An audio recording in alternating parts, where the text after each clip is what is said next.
Hi, today I'm here with Neil Gordon, communication expert and founder of the Silver Bullet Training Program. Neil helps people master public speaking and helps experts become the face of a movement. And so that is why we are here talking to Neil today, because there are movements bubbling up everywhere right now. And I want to start with a question to you, Neil, which is, how did you find your voice? I appreciate that question very much, Susan, because honestly, it took quite a while to get there. But I do have a really important story. It was a formative story in how I began to find my voice. I would say it was the very first experience I ever had that led me to think I even had one. And when I was a senior in high school, the teachers at my district went on partial strike, which meant that they went and did the entire regular school day, but then refused to stay after school to help students who needed a bit of extra help.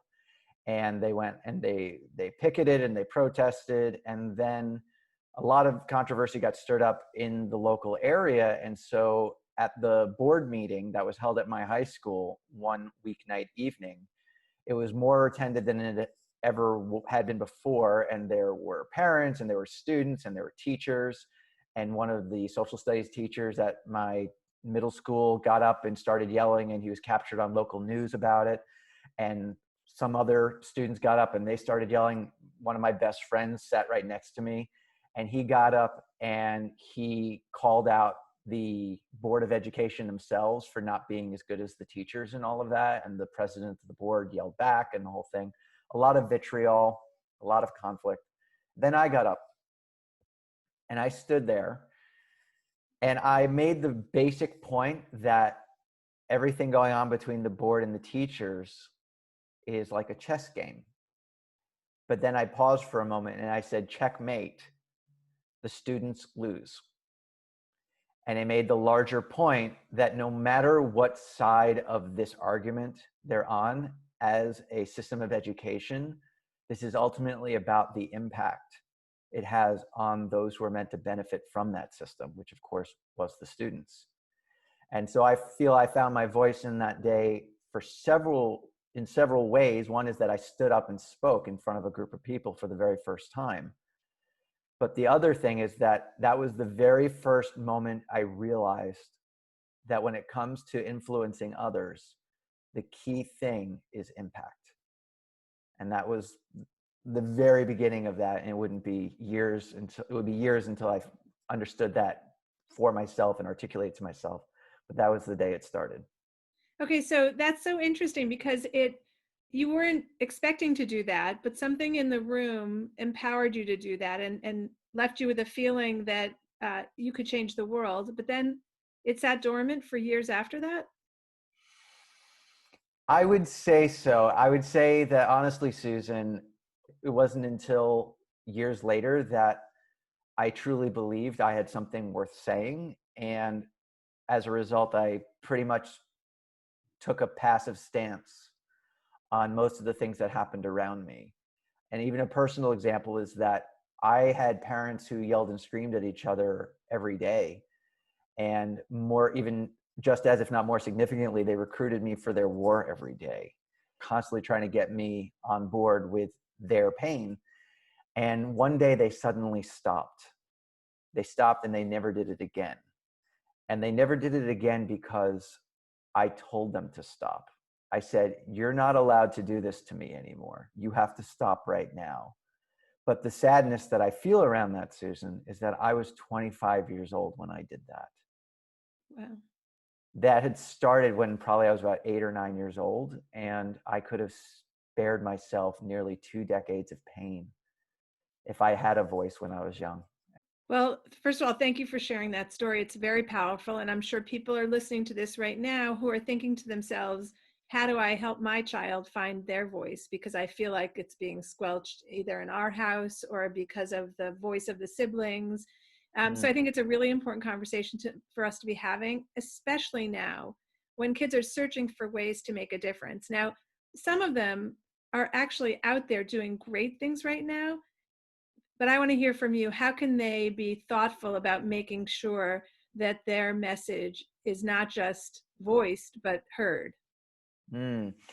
Yeah, and so I would actually like to make the point that I find that every single person who's ever come to work with me, like a public speaker or an author or some other kind of thought leader, what they all believe before they work with me is that the way to influence others is to provide as much information as possible. Okay? Every single person, and these are all adults, every single person who comes to me believes that the more information that they provide, the more value they're providing, the bigger impact they're having. Okay? And it's not ultimately information that starts a movement. It's people's belief that change is possible. When people believe that change is possible, they start to act. And the collective actions of people who share a common goal, that's what starts a movement. And so what I meant earlier is that I work exclusively with adults, and they all have this same exact false notion that if they provide more information, they're providing more value, and that will lead to a movement, that will lead to influence and impact. But again, when people shift around their thinking to think, my job isn't to provide information, my job is to incite this belief that positive change is possible. All of a sudden, if they're giving a speech at a conference, they get all sorts of people coming up to them at the end. If they're writing an article, it gets shared so many more times.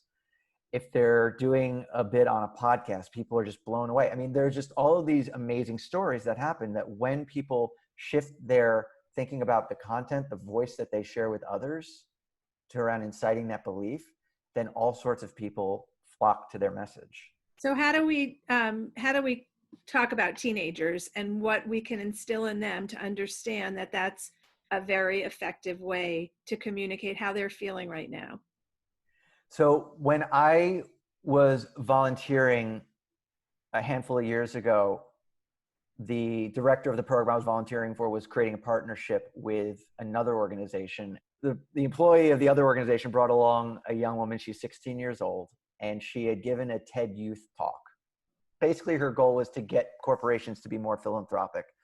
And what she basically said to me is the key to getting a corporation to be more cause focused and more philanthropic and support the kind of causes we care about is to impact their bottom line.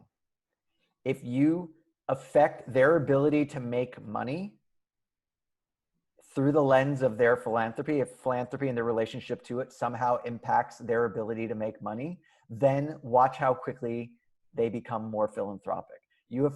By affecting a company's ability to make money, you will affect the actions that they take. Okay? That's pretty wise for a teenager. I couldn't believe it, Susan. And that's exactly my point. When you have someone who is younger with that kind of clarity, they are setting the stage for tremendous impact because contextually it's just not expected. And the reason why she had such an impact on me, her age, this had nothing to do with her age, it just simply had to do with the conversation, was how she distilled everything down to an essential idea. She gave me an aha moment that I was able to integrate instantaneously. And I think that was probably, I had that conversation with her probably about 5 years ago now. 5 years ago, I remember that conversation because of how simple and clear her thinking was around it. And that's what incited a belief in me that it was possible. And it's what I teach other people to do as well. Distill all of your work, all of your expertise down to that one idea. Watch how quickly it takes off. Okay, so now I'm thinking, what do I talk to my kid about tonight at dinner that I'm hearing from you? Because Right. they're very passionate right now about making social change. Not all teenagers, but a lot of teenagers. We see that, and we've always seen that that's the age where they're out there, they're putting themselves on the line to make social change. So we're sitting at dinner, and I want to convey to them maybe a slight pivot in the way they've been approaching something, to be, not because they haven't said great things, but to be more effective in their speech. Sure. There's a movie that came out almost 10 years ago now with Brad Pitt called Moneyball. And it's about baseball, and it's about how in the early 2000s, the general manager of the Oakland Athletics completely changed the way he created a roster. And they would go on to tie or beat an American League record for the most consecutive wins. And they tied the New York Yankees for the most wins that season. And yet their roster cost about a third or a quarter of what the New York Yankees roster cost. And of course, there was a book written about it, and then they made it into this Academy Award nominated, and possibly even, I think there's someone who won for that movie. Anyway, it was a big deal movie. And Jonah Hill plays a fictional character who describes the concept of Moneyball about a quarter of the way into the movie. And he says there is an epidemic failure in how baseball decision makers, how owners of teams are creating their teams. And they say what they're doing is trying to buy players. And what you need to do is buy wins. Okay, so back to your question is what could you do at the dinner table? To distill your idea, it's like what I call the silver bullet, like this one simple sentence that leads to the aha moment, like that young woman with the TED Youth Talk did. What you can do is teach your kids is like, what is the epidemic failure in how people are solving a certain problem?